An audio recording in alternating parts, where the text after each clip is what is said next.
এখন বাজে ঘড়ির কাঁটাতে ৮টা ২০ আর আমি আছি মেলের মধ্যে। আগের ভিডিওতে আমি জানিয়েছিলাম আমি যাচ্ছি দিল্লিতে একটা কাজের জন্য। আজকেই হচ্ছে সেই দিনটা। আমি যে কতটা পরিমাণে খুশি সেটা তোমাদের আমি বলে বোঝাতেই পারবো না। আর পেয়ে গেছি জানালার দিকে সিট।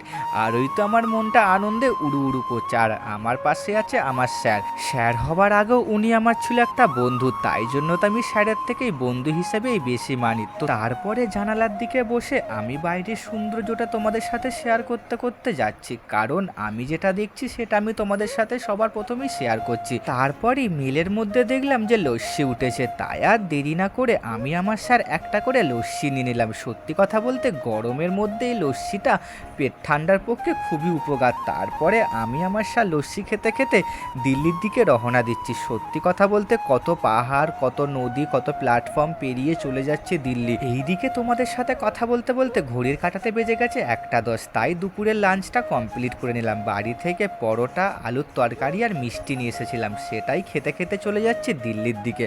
তারপরে খাওয়া দাওয়া কমপ্লিট করে জানালার ধারে একটা লম্বা টানা ঘুম দিয়ে দেবো। আর ঘুম থেকে উঠে দেখি রাত পেরিয়ে হয়ে গেছে সকাল। তারপরে আমি ব্রাশ হাতে চলে এলাম ওয়াশরুমে, আর সেটাই তোমাদের সাথে আমি শেয়ার করলাম। যেহেতু আমাদের মেলটা ৫ ঘন্টা লেট করেছে, তাই তো শরীরটা আমাদের বিশাল পরিমাণে টায়ার্ড হয়ে গেছে। তারপরে ওয়াশরুম থেকে বেরিয়ে একটা বিস্কুট খেতে থাকি।